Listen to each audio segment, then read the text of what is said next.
Hello everyone, my name is Victoria and you are watching the Library of Vic channel where I'm going to start doing video reviews on different pieces of literature.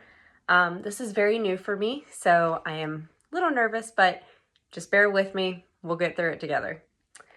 So the piece of literature that I am reviewing today is The Yellow Wallpaper by Charlotte Perkins Gilman. I just want to touch on the author really quick.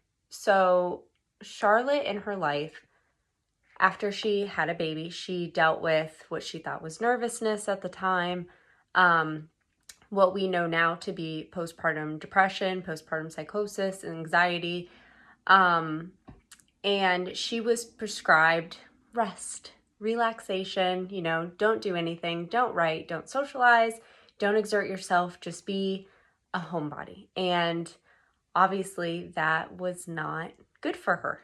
It's not good for anybody. So after this period of rest, she was quoted saying that she came so near to the borderline of utter mental ruin that I could see over. Yeah, that's pretty heavy. So she dedicated the rest of her life to advocacy for women, for equality in marriage, equality in the workforce, mental health, and later in her life, she was diagnosed with breast cancer and chose to kill herself instead of dealing with cancer. And I don't really know what it is about female authors that I really resonate with that end up killing themselves. And I'm like, this isn't healthy, is it? I don't know. Because then there's Virginia Woolf and there's Sylvia Plath, and it's heavy. It's heavy to sit with. So anyways, I digress. Not about me. So Charlotte Perkins Gilman wrote The Wallpaper. It was published in 1892. I first want to talk about the cover of this. I mean, beautiful. It emulates this text that we're about to dive into. So the story starts off with this unknown narrator. It's very mundane, very dull, average at first. She's talking about the summer home that they're going to with her husband, John. And, but right away she's saying, still, I will proudly declare that there's something queer about it, talking about the home. So as we read through the text, we come to find out that she has these bouts of nervousness that are very dismissed by her husband, by her brother. She states that it's but temporary nervous depression, a slight hysterical tendency. What is one to do? So basically during this time, as we've said, mental health is not handled very well.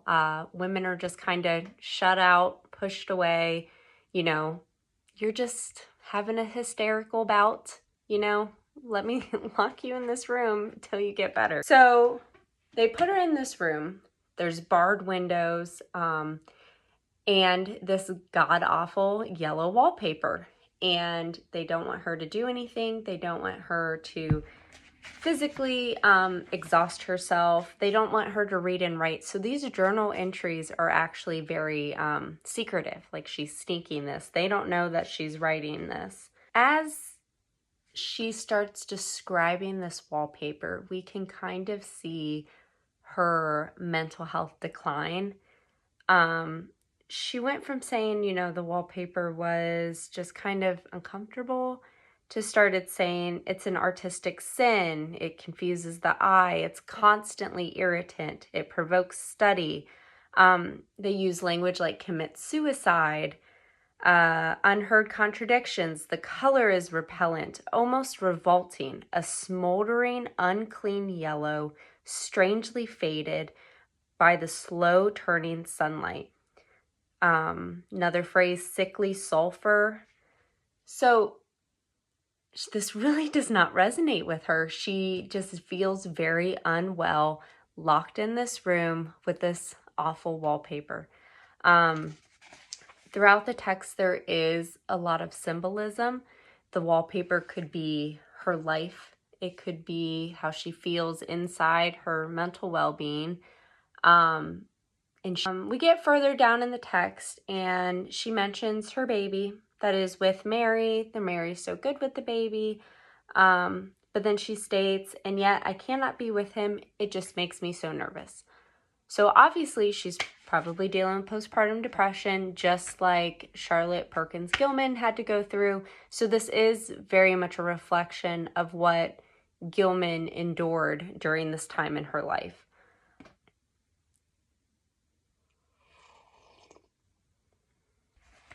As we continue on with the story, we continue to see the decline in her mentation and how this wallpaper is really distorting her reality. She states, "This wallpaper looks at me as if it knew what a vicious influence it had. There is a recurrent spot where the pattern lolls like a broken neck and two bulbous eyes stare at you upside down."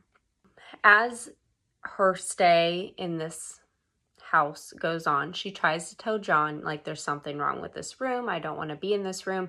And he really is just dismissive to her.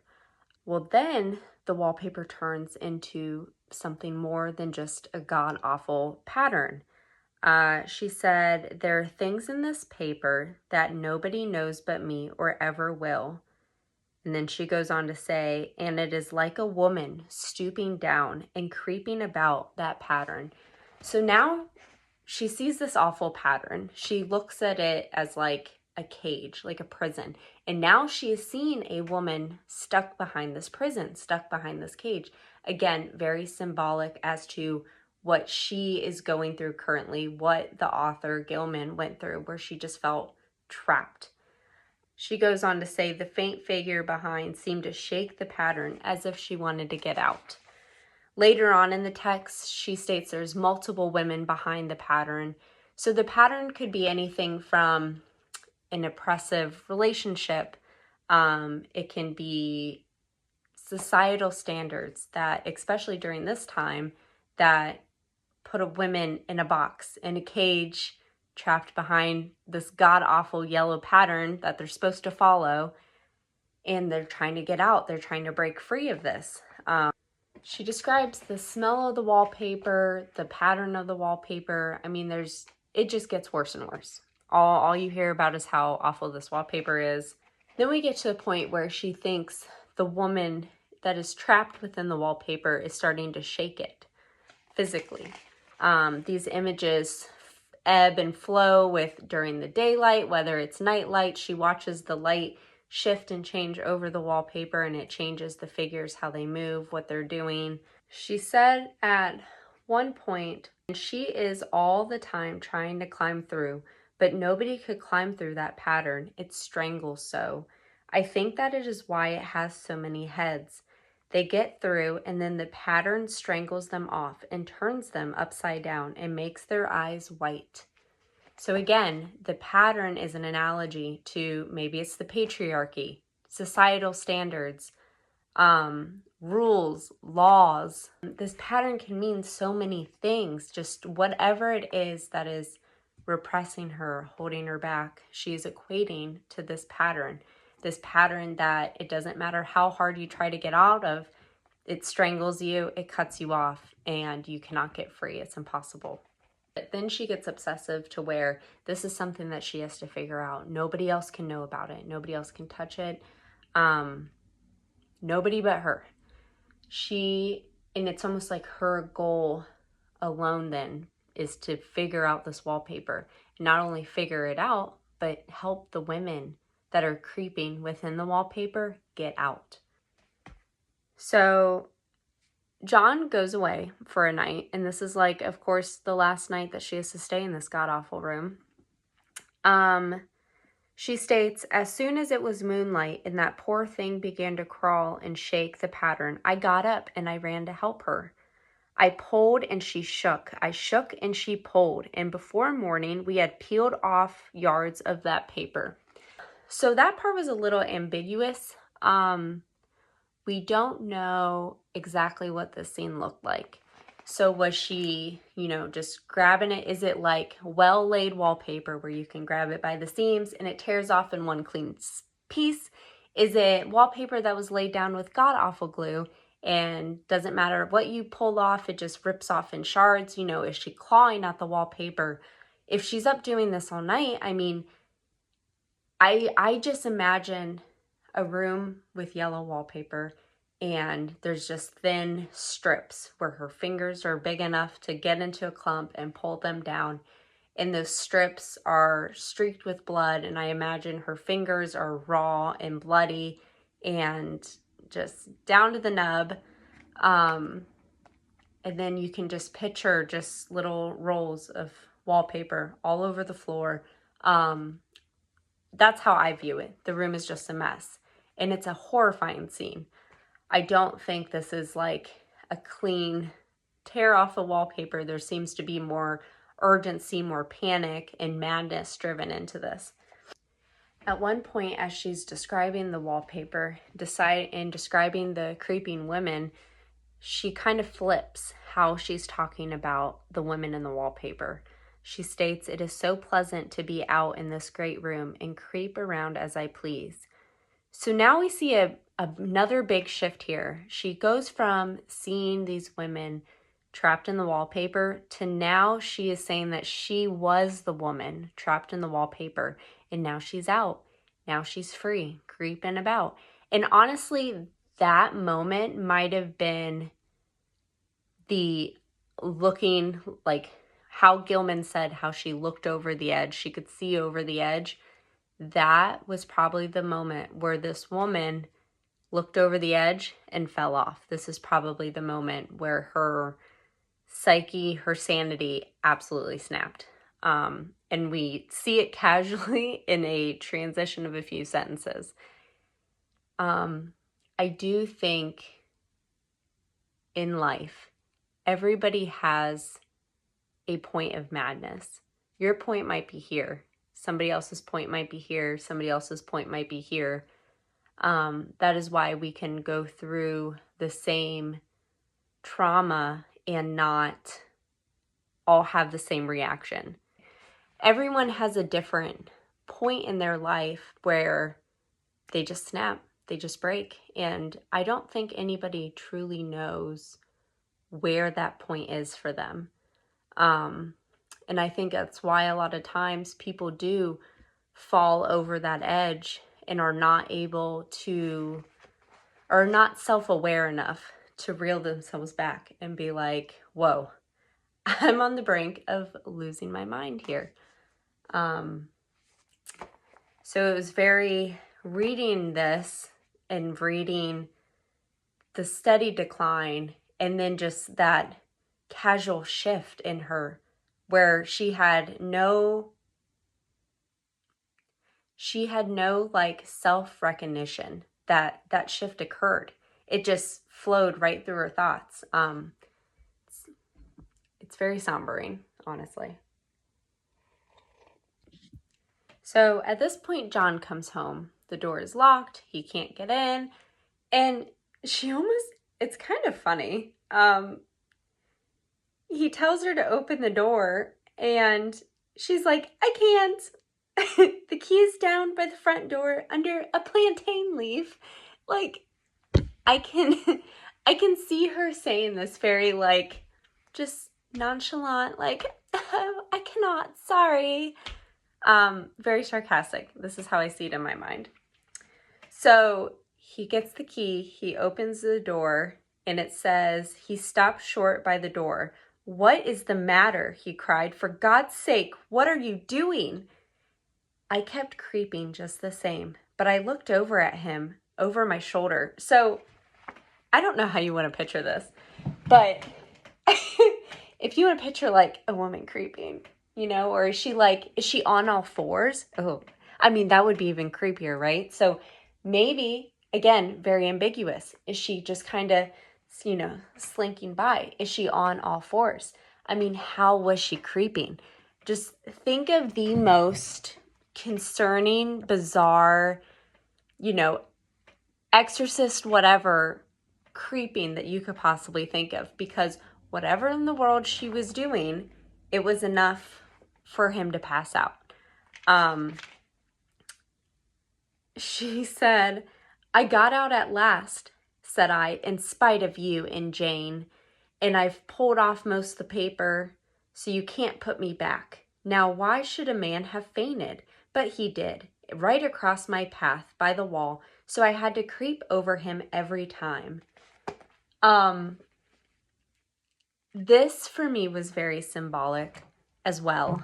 I mean, the whole short story was. This was very symbolic because, again, she got out. She got free. She broke free of that patriarchy, those societal standards, whatever it was that was holding her back. She got free. She broke out. And this could also translate to a man not being able to deal with an independent woman, a woman who is wealthier than him, makes more money than him, a woman who works in a more masculine job. He can't bear the thought of a woman being free, so what does he do? He passes out.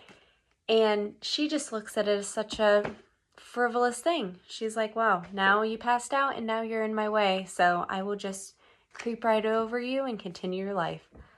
And that is how the story ends. Every time I read this book, I get chills.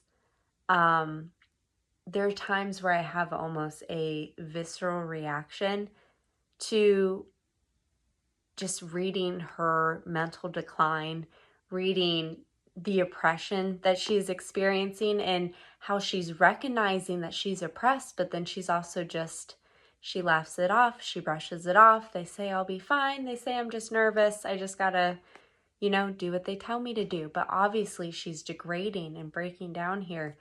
There's like a heaviness. Gilman really did us a service by writing this book. There was tellings of physicians who read her story and actually changed their practices, changed how they were diagnosing women. She did a lot of advocacy, and this is also where literature plays such an important role. You can say all you want, hey, this isn't healthy, we're not doing okay, and it seems to just get breezed over. But when you write it in a story and you read it and you can see how something truly affects somebody, this helps you walk in somebody's shoes, feel the way somebody else is feeling, and this forces you to have empathy for somebody else. Even if you're a man and you've never in your life would experience something like this, experience postpartum depression, experience your mental health being just not taken seriously, and having someone be like, oh, we'll just shut you in this paper room and you'll get better. I have to hand it to her. It's amazing book. Read it. 5 out of 5, 100%. Read it again. There's so much symbolism that you can draw from this book. It is definitely a must read. So thank you for coming to my review. Hope that wasn't too painful. And let me know in the comments what you think, what I could do better, what you think about this book. And yeah, like and subscribe.